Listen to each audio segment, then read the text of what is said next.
Welcome to Point Counterpoint, the 46360 show. The opinions expressed by the show's host, myself, Dwayne Perry, and Anthony Tony Hendricks will many times conflict, thus the title, Point Counterpoint. Point Counterpoint is a weekly issue show for our area. Point Counterpoint always lets you judge for yourself. We live in an information free-for-all. It's hard to see through all the misinformation and get to the accurate facts, what's right and best for our community. We will not libel, discriminate, or disrespect anyone or their views. We believe in the constitutional First Amendment, right of free speech, and we support anyone who voices their opinion as part of their duty to their community. This program brings you just that, an unedited, honest, candid discussion of issues. The producers of Point Counterpoint are solely responsible for the content of the show, but because the show is not rehearsed, we take no responsibility for the opinions and statements made by our guests or for the information they gather from public sources. We will adhere to all applicable federal, state, and local regulations concerning limits of public speech and program content. The intent of this show is to thoroughly research current issues that affect our community, present the facts surrounding the issues, discuss the pros and cons, then present to our viewing audience what we together or individually feel is the best solution for both the community and the public. Point Counterpoint 46360 show is a property of its producers, Dwayne Perry and Anthony Tony Hendricks, and may not be rebroadcasted without the written permission of its producers. The producers take no responsibility for the opinions of others in the posting of comments in chat rooms, blogs, video logs, forum posts, or other media. We welcome and encourage ideas and suggestions for the show. We can be reached at 46360show@excite.com. Our shows will air on Comcast Cable Access and will be rebroadcast by us on YouTube under the label Point Counterpoint 46360 show. Again, welcome to Point Counterpoint 46360 show, brought to you by Dwayne Perry and Anthony Tony Hendricks. We hope you enjoy the topics, our discussion, and the show. Well, let's get started. Tony, what do we have on our agenda for today? Well, today I'm leaving this mostly to you, and we are going to have some fun. I think we are. The mayor's state of the city. So we're going to do some research and some rebuttal. So it's all and I'm researching some things on the Potawatomi Park here, so that's what I'm doing. Okay, well, I'm looking. All right, go ahead. Looking forward. Tell us what topics you want to go over. I'm looking forward to a partnership on this program. Well, I got so much. Let me take a look at what we've got. The 30th of May, the mayor gave his State of the City address. Very, very interesting. He talked about several things, the bad winter we had last year and how he's bought some new equipment for road repair. He's going to be spending a lot of money. A few things I found interesting. He's already dispatched crews of several departments, of multiple departments, to fill potholes. Well, I hope that the way government works is if you use employees from the sanitary district to, let's say, cut grass or plant flowers or do things like that. Now, wait a minute. That's very good. You didn't even know that. When I came in on the boulevard, the sanitary district was cutting grass at the 11th and the boulevard on a Saturday. On a Saturday, overtime. Well, when the State Board of Accounts, the way government is structured, you need to pay the employees of a department from that department's funds. And if the sanitary district employees are doing work that jurisdictionally is done by the street department, then the street department needs to be billed by the sanitary department for that work, because the money all needs to come out of the right slots, because the sanitary department, what they receive from the public, their fees are intended legislatively to support the function of that department, and that function only. Pay the employees. The employees are supposed to be working on sanitary business only. So if they work on a different department's work, then you need to transfer funds. And I contacted the State Board of Accounts and asked about that specifically, and they said, yes, they will be looking at the next audit for fund transfers to cover work that was done for other departments by sanitary district workers. Well, wait, it's not illegal. No, it's not You legal. just got to You just document it. You have to document it, and you have to transfer the funds. Now, you from can't one commingle funds. Can't commingle funds, absolutely. That is illegal, That is. commingling funds. Okay, I threw you off topic there. that's all right. We've got a lot going on. The mayor talked about that Michigan City being awarded several grants, $488,000 for a Indiana Community Crossing grant, which is a 100% matching grant. Now that's pretty interesting. City doesn't get into too many 100% matching grants. Usually they're 80-20. What that means is the state of Indiana put up $488,000. Michigan City needs to put up $488,000.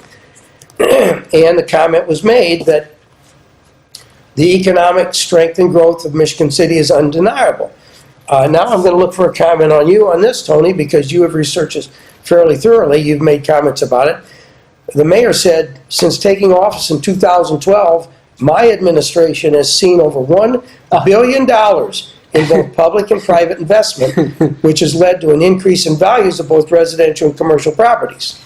Yeah, we looked at that article here, and we looked online, and you know, honestly, I think we brought up the discussion of where's the $1 billion, because we talked about it on the show, we've talked about it off this show, we've talked about other people, and we've had discussion all around town. Where's $1 billion? Show me $1 billion in Michigan City in the last 4, 5, 6 years. We had the hospital move out of town. Yeah, we found it.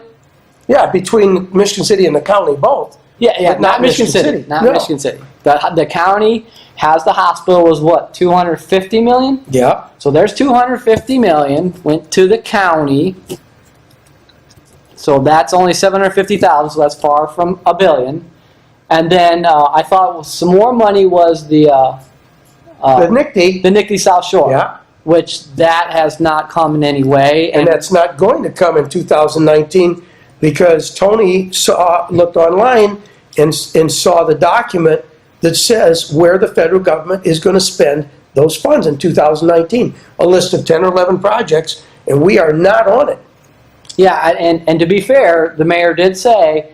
And that was half a million, 483,000.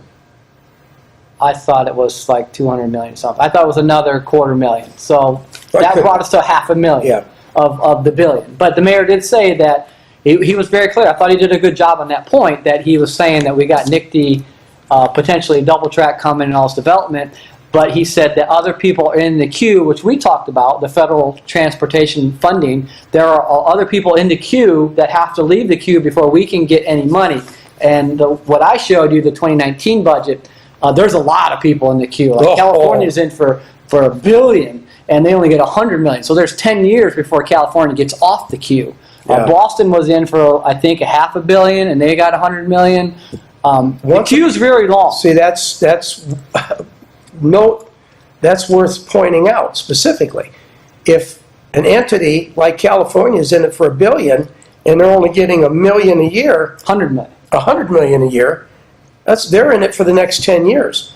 So that one spot, that one project, is going to be on the table for the next 10 years. And we were talking about that project in California. The governor in California is taking a lot of heat for that project because it keeps growing and growing and growing. The cost is just spiraling out of control. So once the federal government decides to put you in the list of funding, and then they actually decide to fund you, I don't think they're going to take you out of funding you until the project's done. So we might be, for all honesty here, we might be a while before enough people fall off the queue for us to get anything.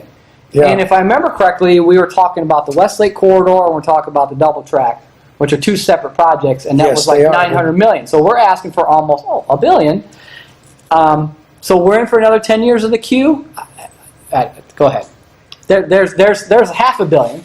And in conjunction with this, the mayor, he said that Real estate values are going up, and he made the comment that Michigan City has, in April of 2018, just last month, or 2 months ago now, Michigan City was prominently mentioned in a foreign direct investment magazine, but he never mentioned the name of the magazine. And I've noticed this in several of the public comments that the mayor's made. He will point out that we've received accolades, but he's not very specific as to exactly where they come from. I thought he said it was Fortune or something. No, he did not say it. I watched the State of the City several times. He did not mention what magazine they came from. Also, a new innovation network of LaPorte County. That's a new thing that was created. The new innovation network received $677,000 for a Skill Up grant. It's a partnership between Michigan City and LaPorte, both community economic development corporations, local employers and educators in the Unity Fund. The funds can be used for K-12 education. So it's good that some money is going into education. Hopefully that will continue. The mayor talked about the commitment to the environment. My administration will continue our commitment to protect the environment. He mentioned about the lead in the water. I like to read articles when they're mentioned. I had a hard time finding this one because the mayor said it was out of Reuters magazine, and it was Reuters. R-E-U-T-E-R-S, Reuters. So I don't know whether maybe the mayor's speech writers need to help him out to get the facts right. It's Reuters. T-E-R-S. It's a major news source. Major. He said some Michigan City neighborhoods have lead in the children under age 7 show lead content in their blood. And he said in 2007, January 20th to be specific, he established a committee on lead, directing them to find better ways to educate the community, provide access to resources, and where they can get help. They said they've met over 20 times and sent out over 30,000 flyers to Michigan City residents. Well, with Michigan City having 29,000 citizens, I don't know if he sent one flyer out or they sent just to neighborhoods and sent multiple. Well, I thought the flyers went out in your water bill. Oh, okay. Well, then every citizen, every has got a water bill. City got one. Yeah. Now wait a minute. I just thought of this. Okay. If everyone got, and I think I remember there was one in my water bill, but my wife and I own apartments and buildings. We get the water bill. The apartment owners. Yeah, people the live there don't residents get don't. it. And I thought we were looking at lead paint or possible lead effects in the north side of town, which are a lot of rentals. So they didn't see those flyers. No, they didn't see those flyers. Okay. With tips to how to prevent lead poisoning. And the statement was made that Michigan City water is definitely safe. Well, Tony and I have talked about this on our program before because the administration claims that there is absolutely no lead that has made it into the water system from the piping. He did say that. It was not. He said it was not the pipes. It's not the piping. It's in the lead paint. But there are a lot of older homes in north side that are connected by old lead pipe. They're connected from the header that the street runs. The header is the main supply line. Sorry, that's a trade term. To the house. And in that line from the main supply line to the house, that's normally called a lateral, that's where we suspect the lead-containing pipe is present. And it's not bad. I mean, that was an accepted practice not too long ago, right? No, and that's worth pointing out because I maintain that the community deserves more than just advice in this. If those homes, when they were built, not if, they were built per applicable building codes at the time. And if that building code permitted that pipe to be used, it was all above board, it was all legal. Mm-hmm. And then the code changes later on, the federal government or the state government or the local government changes the code.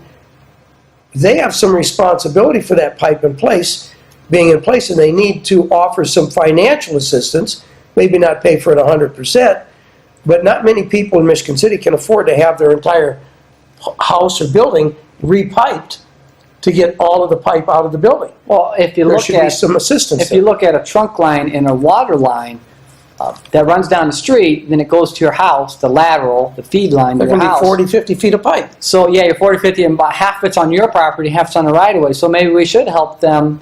I mean, it shouldn't be And hard it's to 4 look foot. at the records to see which houses. The Yeah. water department knows which houses have old laterals and which ones don't. Because when you do a new water tap, you have to get a water department permit.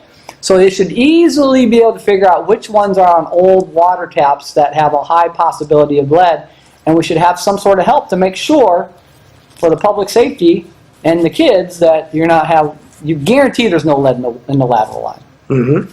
Go ahead. Sorry. I know, I agree.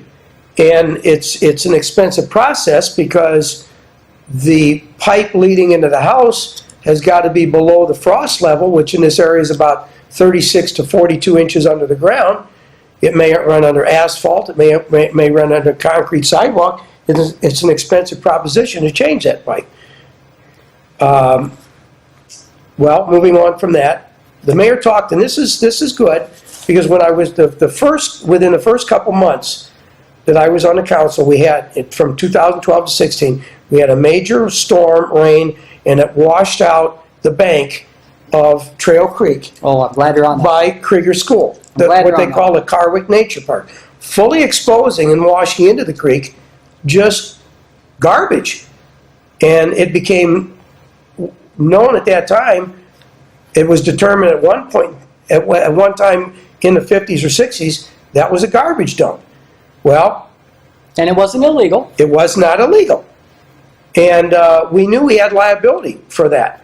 Well, the mayor said that there is a project plan that is fully funded, $2.6 million has already been collected and in the bank by Michigan City, recovered under old insurance policies. I'm curious about that. That's a little bit hard to determine, and are those companies still around? But I also remember when it happened, the initial price tag was substantially higher than $2.6 million. Yeah, they to talked clean that up. They talked about cleaning it up and getting rid of it, which I thought was the price. I don't know, unless it's astronomical. We should do it. We should get it out of there if there's potential. But now I think we're just talking about capping it off again, and that's why I wanted you to bring it up. That's Glad a you brought Band-Aid. that up. That's It's not a a Band-Aid. fix. And if you look at the downstream side, and anyone can do this, what's that? Springland Trail. Mm-hmm. On the south side, they built that new DNR fish habitat thing with the gate. And I don't know, and I haven't had time to look, but it's not going to take much for me to look. When they built that, they blocked up Trail Creek to make sure it's higher right there, and that would be higher everywhere upstream.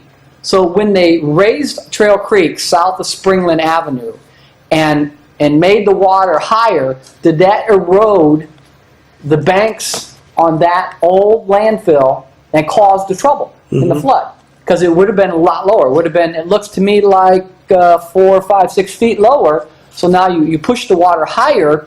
Is that chewing away the old landfill bank that was okay before they built that, and now we got to pay $2 million to fix it? So is that what's going on here? But I agree with you, and I think you agreed that if we got to pay to do it, let's clean it up, put it back to a wetland, which it probably was, because a lot of people just filled in wetlands with garbage, and it wasn't illegal then, and make it a truly environmentally friendly place. Maybe we could store water. Maybe the fish habitat would be happy. The bat habitat, they eat a lot of mosquitoes. I mean, that would be worth its money to pay the extra you're talking about, to put it back like it was. Right. And environmentally, We should fix it. not Band-Aid. Not Band-Aid. 'Cause it'll blow out again. And that's what I was going to say, wait for the next 100 or 200 year rain. I'm glad you brought that up. 'Cause Yeah. I looked at that and I'm thinking, because there were pictures, I can't remember where, in the FEMA flood that we happened this year, showing that the water just roaring over the top of that DNR facility. Well, I thought as I was watching it on the screen, he said we're 96, we have the full cost in the bank, and design and permit applications are over 90% complete. said work's going to be done next year in 2019. I thought, why not do it now? We've got the money, we've got the permits.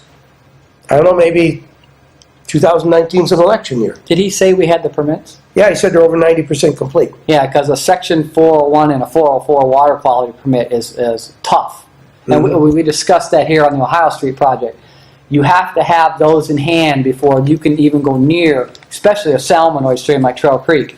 And the Ohio Street project didn't have those ready after they already bid, so that's going to slow them down to get those Section 401, 404. That's the United States Army Corps, the U.S. Division of Wildlife that protects animals and the ability to work in the streams like we do in LaPorte County. We have a tough time working in the Kankakee River because there's times when we got to protect the endangered bat and the spawning of the fish that they put into the rivers and the streams to make sure that we have good fishing habitat. So maybe he has to wait because 90% done to me, it means that we don't have the water quality permits yet. So he might be stuck. But on that point, if we wait till 2019 and we get stuck in the water and the times where we can't work, I think it's April to August 1st, that you can't work in that stream, that puts us off to late 2019. So that puts us through a 2018 fall rainy period and a spring 2019 rainy period where the chances of something happening are always high. Yeah, plus construction is always So yeah, why don't we more push expensive. now to get it done Get it after June 30th, which is coming up in a month, and just go at it and clean it up. I agree. I Go. agree, absolutely. The mayor also said that when this is all done, the city's going to put a new parking lot there, walking trails, and more access to Trail Creek. And it said in April of this year, again just a month ago, the sanitary district and Michigan City Redevelopment formed a partnership with the city, and it were awarded $600,000 by the EPA for a detailed study of brownfields in Michigan City. Now, I looked into that when I was on the council, and we've got a lot of brownfields. Oh, yes. Brownfields are sites that are property that formerly housed a manufacturing facility, that when the manufacturers was stopped, it left the site contaminated with something that is an environmental hazard. And a lot of those corporations, companies like Hayes Corporation, like Joy Manufacturing, NIPSCO. NIPSCO's still here, but Yeah. the others, That went they away. didn't move out of Michigan City, they ceased to exist. So that's where I'm talking about getting money from entities that no longer exist, like insurance companies or manufacturing companies, is a pretty tall order to actually do. Yeah, but then again, see, I don't think most of those brownfields were illegal at the time. The Environmental Protection Agency, the real teeth in that agency didn't really come about till I think the Nixon era. So there's lots of things going on decades ago that they weren't illegal, but they were pretty bad. And now we got to pay to clean them up.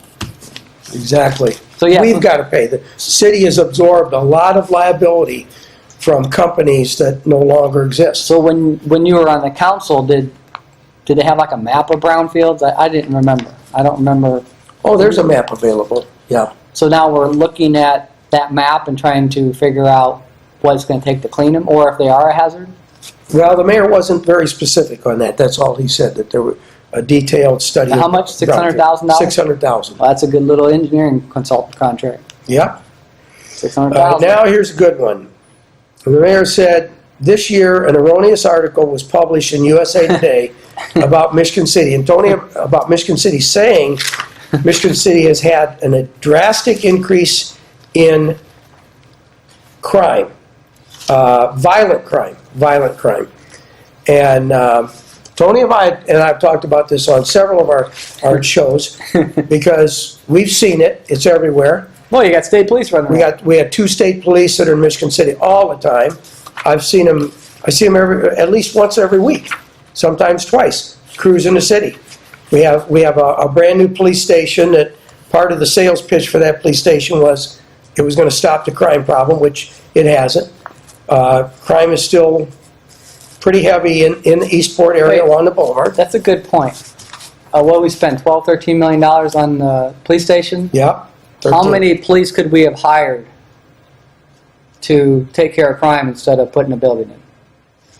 That's a very good thought. Continue with my train of thought on this.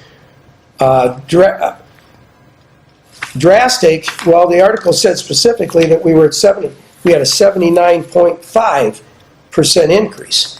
That's very, very high.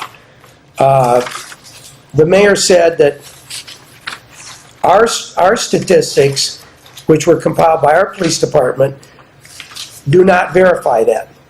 There were several comparisons that the mayor made that really made me scratch my head. He compared Michigan City. First of all, let me say that violent crime is defined as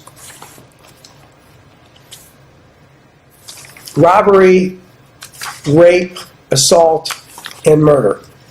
All the mayor talked about was murders in Michigan City. He said we had 2 in 2015 and 3 in 2016. He compared Michigan City to Chicago, which I don't believe is anywhere near a valid comparison. Wait, can I jump in for a second? Yeah. So today I went to lunch. I've been in town working. Went to lunch at Taco Bell. Nice place. Come outside, took my food, got outside after eating my food. There's a car parked there with a bullet hole in the windshield. I was thinking, oh my gosh, really? Right out here in the parking lot. And I thought for sure, this is an Illinois plate. It was a South Bend plate. I mean, a bullet hole in the windshield. That's crazy. Yes, so there's your crime connection. Oh my God. A bullet hole in the windshield. I'm challenging these statistics. I'm challenging Michigan City statistics. And I'm going to clarify right now that please, members of Michigan City Police Department, I am not throwing a jab at you. I know I've met many members of the Michigan City Police Department. Our officers do their job. They use all the resources and follow all procedures and guidelines that have been provided by the city. I would not hesitate to place my life in the hands of any of the officers I've met. We have good personnel in our police department. Well, I agree. I think we're bringing this out because you got to hit this head on. Don't stick your head in the sand here. If you got a violent crime problem, you got to attack it. Say it. We are not going to accept it. We are going to work with the citizens.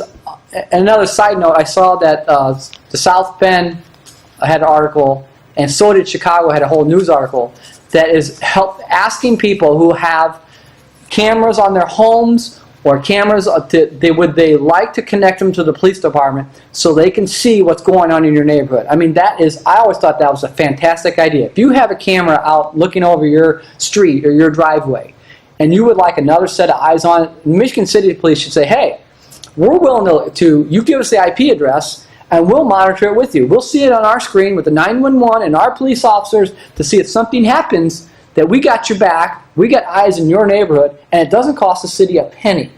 Mm-hmm. And that's what we're trying to bring out here, that we need to hit this head on. We don't need to, here's the article. I found it. Michigan City crime rate increased 2017. I mean, we don't need to be making statements that... We don't have a... What's the statement he made in there? Because he made the same statement here.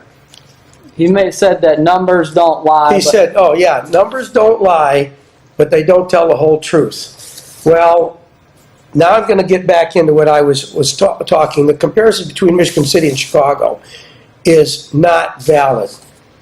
Michigan City is 1/100th the size of Chicago. Chicago has 2.7 million people, which equates to a density of almost 80,000 people per square mile in that city. Michigan City has 1,275 people per square mile. Policing in Michigan City is different than policing in Chicago. If you want to make a comparison, you need the list that was published by Wall Street 24/7 and Well, it came from Wall Street 24/7, which I want to make a comment on them, which I'll find in my notes here. I got a lot of notes on this thing. If you want to make a comment, you need to compare cities that have things in common. The list was of the 25 cities in the United States, cities and towns, with the highest crime increase in the last 2 years. Well, Michigan City had the third largest increase. Fort Wayne, which is 264,000 people, that's about a density of twice Michigan City, about 2,400 people per square mile. They had the 22nd largest increase. They're 9 times the size of Michigan City, 9 times the size, and we have a higher crime rate for violent crime than Fort Wayne does. Yeah, because if you're going to compare apples to apples, you have to look at the percentage. Now, what the mayor is saying that one more murder made us 50% greater, but the only way to compare equally to people is look at the percentage. So you can take out the 279,000 or the 30,000 in Michigan City, and you can have a comparison that's honest and forthright. And it's violent crime. It's not just murder. It's violent crime. And on the other point, which I think you brought up earlier, that the state of the city said that Michigan City was acknowledged for something good in town, and we fully supported that. But then you get to this other paper or news article that says our crimes increase, but we don't support that. So you got to pick and choose your battles. You can't say I like one survey and I don't like the other survey. They're either, these people don't have any dog in the fight. They're just giving the numbers and they're saying what it is. Well, let me comment. The article came from USA Today, and the mayor said that USA Today is wrong, challenging their integrity of their numbers. But he said the other place was right. USA Today got the information from a firm, 24/7 Wall Street. 24/7 Wall Street is a corporation in Delaware that publishes financial news and opinion over the internet, which is then published online and in newspapers by MSN Money, Yahoo Finance, MarketWatch, Time.com, USAA, and the Huffington Post, to readers in North America, Asia, the Middle East, and Africa. Well, worldwide circulation of major publications. Yeah, to be fair to those people, all they did was take the data that Michigan City put in the system. Somebody didn't come along. Well, no, they didn't. USA didn't take the data. That's another thing. The data that Michigan City uses has been provided by our police department. Yeah, but they have to put that data in the FBI database. Right, that's where USA and got their data. Wall Street 24/7 got their data from FBI. Which numbers. The only place it comes from is us. That's our data. Well, from us, the state. Yeah. It might be. Oh, it might be different sources. Yeah, different sources. Government sources. Government sources, but pretty much the same. So, and I feel that if the USA Today story being challenged in the data, if we truly believe that our data is right and theirs is wrong, then Michigan City should have, and I'm surprised they didn't, contact USA and demand a retraction, that the article be retracted. Or amended. But it hasn't happened. We challenge it, but we only challenge it amongst ourselves. Okay, so that led me to my statement. If I would say numbers don't lie. What they do is tell exactly what whoever wrote them wants them to say. Numbers don't lie. It could be people lie. They can manipulate the numbers. The numbers don't lie, but they can be manipulated. And as I said, I'm not taking a jab at Michigan City's police department. They are a quality group that's doing their job. I think they would say yes. Those are the numbers we have, and we need to meet it head on. Let's decrease the numbers. Give us the tools and the ability and what we need to do to get it done, and we'll get it done. They're good people. Yeah, but we need to be realist about this. Very much so. Okay, well that takes care of that. Then the mayor, he commented about school shootings. We talked about this, you and I, just the other day. Hate that. That we are prepared for school shootings. He said we have an officer every day provide impromptu visits to each school and walk the hallways. Well, does he walk the hallways for 3 hours or 20 minutes? And he said also a SWAT team is available. Well, it's over by then. It's over by then. I said in our last program that I approached the police department to share my thoughts and didn't get very far. An active shooter situation is one that is of seconds, not minutes. As we've watched the news, when an active shooter situation takes place, every second the shooter remains active, costs more lives. The shooter must be confronted and stopped within 2 to 3 minutes of being observed. 2 to 3 minutes. That's 180 seconds. You need to respond to this. Having an officer if it's a liaison officer and his office is in the opposite end of the building to where the shooter enters, and I've said this, if I were a shooter, I'm not going to enter next to the principal's office. I'm going to enter the most remote part of the building. By the time that officer gets his body armor on, he confronts the shooter, it's over. It's over. My comment on that is there's two things that, and I'm not a police officer, but two things that you would do that would be wise and logical. I commend the mayor for saying we have an officer going to the school and visiting every school, and he's not telling us when and where. So that kind of puts anyone who's thinking about it that you got to be careful, because there is an officer going to every school. You just don't know where and when that officer is going to be there. So that does put you. But last week we talked about you got to have these people ready in the initial seconds and give them some way to protect themselves and protect those kids so they don't have to get shot like that Noblesville science teacher got shot 3 times protecting his kids and stopped a mass murder. That guy is unbelievable. So we think you should, that's the second part of telling them we're ready. Don't come to our schools. It's part of it. The faculty, the administration, the school administration, the faculty running that school have to be ready. But it's more than that. And protect it. It's more than just people taking action. The schools, the facility, the building has to be that's number one. Modified. The building has to be modified and systems put into place for detection of shooters. Anybody. For automatic action. A shooter enters a school at a certain point, and that point becomes isolated, just like that. If there's 6 wings in the school, the shooter is isolated to that wing. It's shut down. Shut down. He's locked into that wing. He can't go from room to room, from hallway to hallway. He's locked.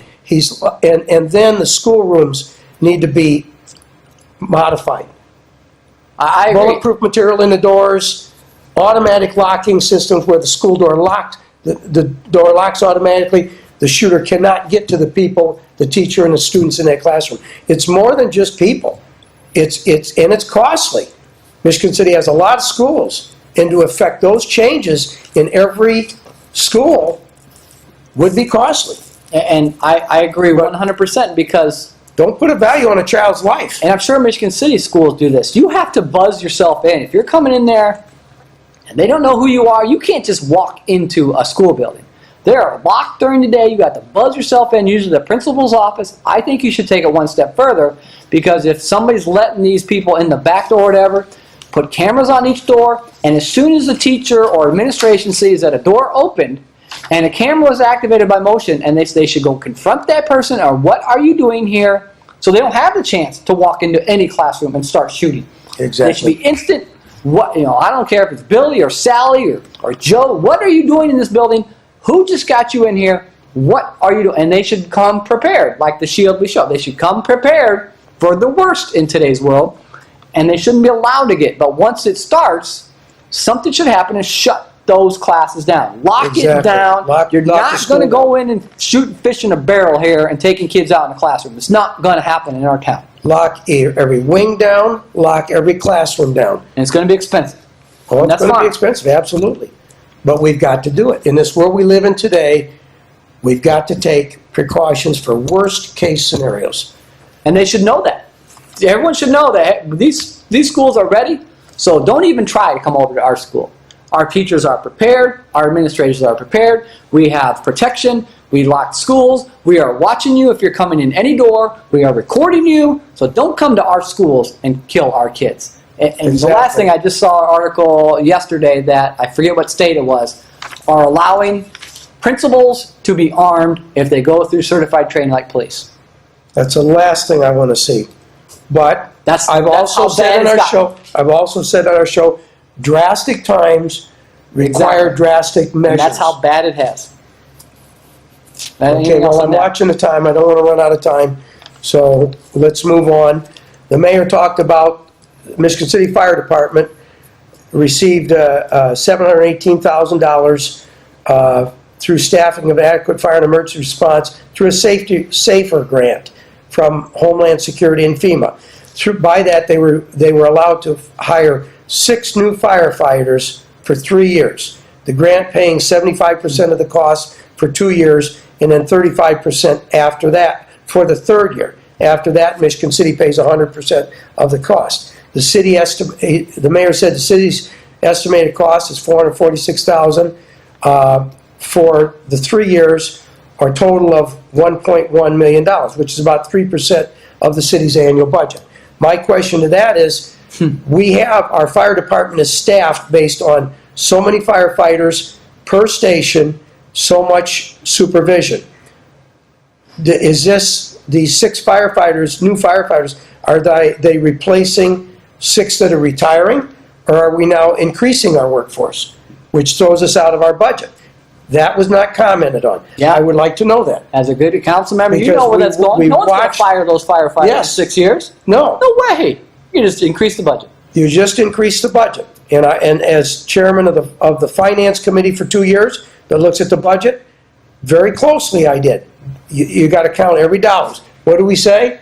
1,000 here, 1,000 there. Pretty soon you got some money. Well, in the government, it's $1 million here, $1 million there. Pretty soon you're talking about real money. Yeah. Now you're talking about $1 million. Yeah. No one's going to fire them. Some good things. 22 life rings were installed along the pier. 200,000 this year is going to be, this year being 2018, is going to be spent for cameras on the pier and lakeside. Okay, if we do that, we have life rings, we have cameras. Years ago, you used to be able to take your honey out on the pier for a moonlight walk.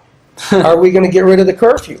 Now, if we have these added features, is our beachfront going to be open more hours every day for enjoyment? It should be, but will it be? $200,000 for cameras?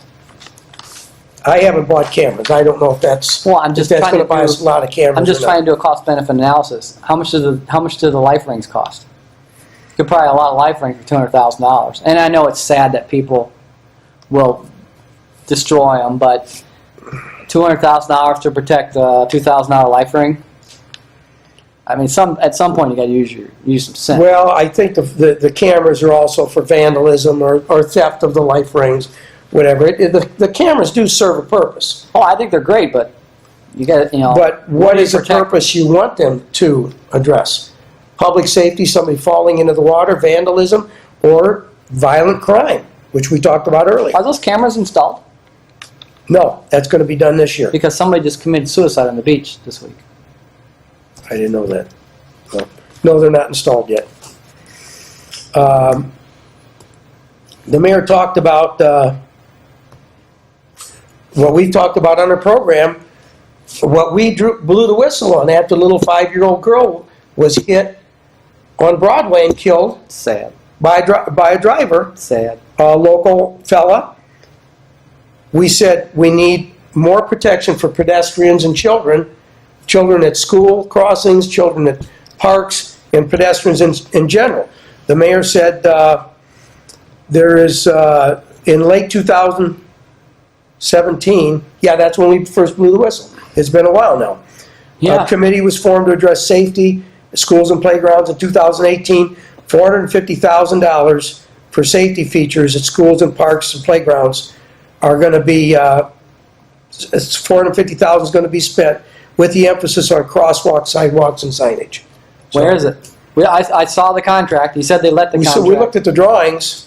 They were pretty lukewarm Yeah. as far as detail and as far as extent of safety measures. Now, I'm going to challenge this one big. The mayor talked about other entities in the community. He saluted our local schools, Marquette, for their athletic success, the girls' basketball team. He saluted Michigan City High School. He made a claim that the graduating class, 2018 class, graduated 89.8% of their students, the highest rate ever, setting a record. Well, I took a look at that, and I've talked with several times enough, I feel I can say I know the lady, Dr. Barbara Watkins, our superintendent. She's working very hard, and I think our schools are making progress. But so many things in a State of the Union, a State of the City address were like achievements during the mirror years. Well, I want to tell you that in the late 1960s and early 70s, in the days of Isaac C. Elston Senior High School, Warren Jones principal, A.K. Smith superintendent, I graduated in class in 1968. I looked through the records that I have, and 1968 Elston, we weren't the most academically prowess class. We graduated 91% of our class. So I don't know whether these figures are for the new Michigan City High School. Oh, that's a good point.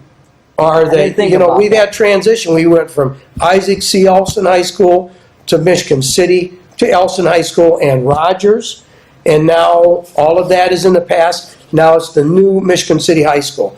Well, this is a good achievement. And I salute Dr. Watkins. I salute the class. But don't claim it's a record, because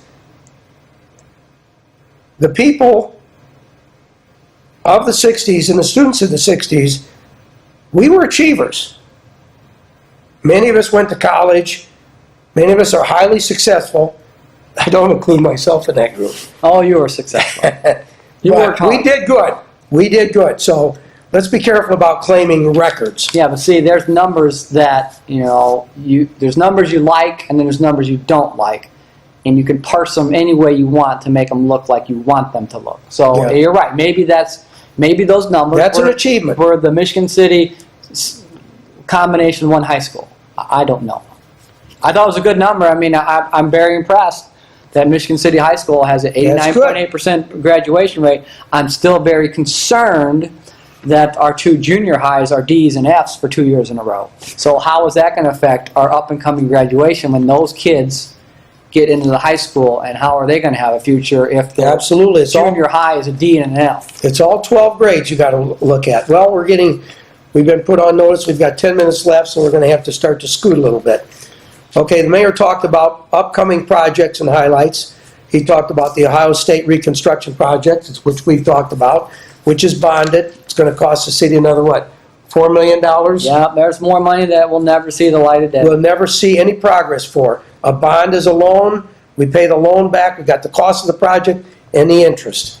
I don't agree with that. He talked about the traffic circle at Washington Park, which I met a traffic circle. My first traffic circle that I met was out in New Jersey in 1976, and I met it because I had an accident there. Guy changed lane right into me. So I've never been a fan of traffic circles. I believe I'm not either. I don't like them one bit. for any money that you save on maintenance of stoplights, things like that, traffic signals, you spend, because unless you make the island in a traffic circle nothing but concrete, you have maintenance. You cut the grass, you cut the shrubs, the flowers. They're not free. They're not maintenance free. Well, they reduce, a traffic circle reduces the collisions, the high effect collisions, and it's because you're only sideswiping somebody. But I don't like traffic circles for one reason, and here I really don't like it, because they make it impossible, darn near impossible, for pedestrians or bicyclists to get through, because the point of a traffic circle is to maintain traffic moving without stopping. So they take a lot of land and traffic doesn't stop. It just yields and you go through. So how is a pedestrian going to be able to cross traffic? It doesn't happen. Somebody's going to get hurt. A Valpo University person got hit walking from Valpo over to the Target store through their traffic circle because traffic does not stop by design in a traffic circle. It's constantly flowing. You have cars entering and exiting off every... No stopping. Yeah. So, new projects. The Ohio Street reconstruction, traffic circle in Washington Park, the greenhouse restoration, which is noteworthy. We tried to save the greenhouse when I was on the council, 2012 to 16, but we had a pain threshold on cost. Yes. We were told it wasn't worth saving, which now that's been proved wrong because it's been restored. It's a building that's available for occupancy. It has new windows. We set a cost limit. We couldn't stay in that, so we tabled it. We wanted to keep it from being torn down. That was our goal. It's a WPA, Works Project Alliance, which was a depression project under President Roosevelt. It's a historical site. We wanted it to be kept, if nothing more than an empty building. We wanted it for historical value, and apparently it's going to be there. I don't know what the cost is now. The mayor says they're going to spend money to improve the Rotary, or to rehabilitate the Rotary Castle, which is, I guess, the Army Corps of Engineers building. That's neat. Observation Tower, and then Monkey Island, which is long overdue. It was a main attraction as a kid, going to the park. I think it's wonderful if these things happen. It's going to be a lot of money. The mayor said they've also been, he and the planning department have also been in meetings with 3 developers regarding the news dispatch in the Old Michigan City Police Department site. He didn't mention who the developers were. He didn't mention what's going to be built there. He just said something big's coming. So we'll see about that. A lot of abstract articles. Something big's coming. A $30 million city hall. That's hard to even conceive. When you have a $13 million police station, how can you build a city hall that's... Well, because they want the ground. Yeah. That's no secret. That's no secret. What do you mean? That they want a new city hall. Oh, absolutely. It's no secret. We encouraged the mayor to build a larger building. I built shopping malls. A shopping mall is built, when a shopping mall is built, the entire building is built. The common area and the merchant spaces, and then you open the common area, you'll have so many merchants that move in, and then as time goes on, you get more merchants, they move in, and the mall grows bigger. We said, why don't you build the entire building, the police department occupies its area, and when the time is right, City Hall is moved to the other. Building. Where did the mayor give his State of the City speech at? The old Elston Junior High Auditorium. Well, isn't that funny? Isn't that hysterical? So they went to the old Elston Theater, which is beautiful, very well done, gorgeous place. We weren't in City Hall. We weren't in the council chambers. No.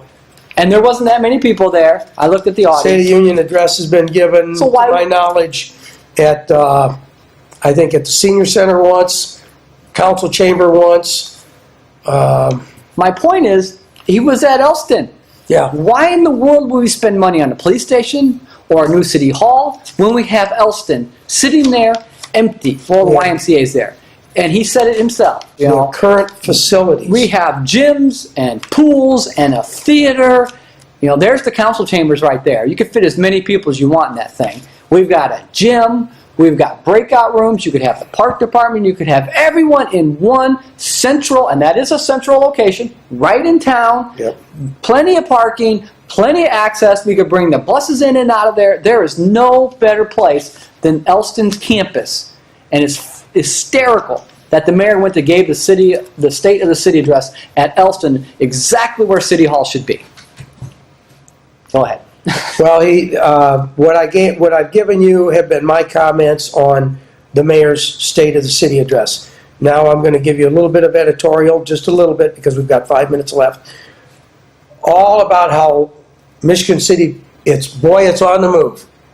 We're just taking off. But not one word about a new major employer in town. He talked about, during the question and answer, talked about summer jobs for kids. Yeah. He talked about economic development. But no corporation was mentioned coming to Michigan City. No Solaires, no Joy Manufacturing, no Alcoa Aeronautical like LaPorte has. Just, we're moving places, we're going places. Wait a minute, that is very interesting, because I thought Van Air just bought a building out there on 12. They didn't mention that? They just moved a bunch of people. They bought the old Solaire building. And they moved people in Well, there. it wasn't always a Solaire building, it was someone else. I don't think so, but that's a good, and I want to agree. Oh, it was a Joe Sam building. I didn't see anywhere in the state of the city where we have living wage jobs with benefits and retirement. Nowhere. No. We have minimum wage jobs. We're still looking at downtown improvement for weekend traffic from visitors between Memorial Day and Labor Day. And like you said, this is the mere era. He owns this. He said it's 6.5 years in. Yeah. There's no reason not to mention that something's coming. Living wage jobs, retirements, benefits, health care.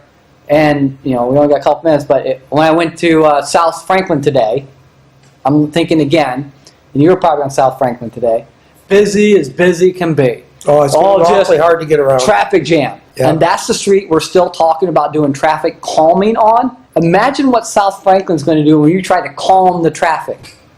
You're just going to shut that thing down, we work for the county, which is great for the county, because they'll just turn and they'll go south on 421. If you got traffic calming up north on Franklin, they ain't coming there no more. Those Illinois people are turning south, going off on 94, and they ain't coming down here no more. So the mayor was asked during question and answer. I didn't bring that with me. He was asked. One person asked about Marquette Mall, and the mayor said, "Well, there's really not much we can do about Marquette Mall. It's privately owned." Something big's going to come there. I don't know what. I don't have any insider information, but that was a good show to do. Should be all over. The rebuttal to the our state administration and our mayor should be all over Marquette Mall.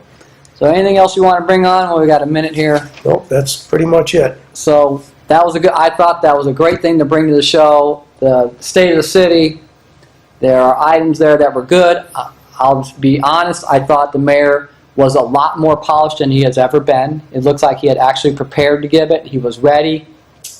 He didn't say or a whole bunch of times. I'm impressed that he's actually starting to exude what could be a mayor, that he's actually can give a speech like that. Now, the guts of it, there's a little there, not much. This is second term. I should see a lot of things coming down the road. Lots of things should be coming down the road. Well, so far what we called it a couple of shows ago. Cancer of desperation. Well, we have the cancer desperation, but it's also a lot like cotton candy. Oh yeah. We're getting a lot of sugar and a lot of hot air, and now for 7 years we haven't had very much. So we haven't had a big company move to town to employ a lot of people. We've had some transition. Oh, is it Hitachi that bought Solaire? That makes me so nervous. Me too. An international entity owning a local company. They could pull a string, pull a pin on us just like that. So next week we'll get back to our issues. It's been fun. See you in a week. Please give us some feedback. We'd love to have emails. 46360show at excite.com, EXCITE.com. Please let us know what you think. We want to know whether you like us, you don't like us, think we're good, bad. Give us your ideas, too. We'd like more feedback, please. See you next week. Have a good day.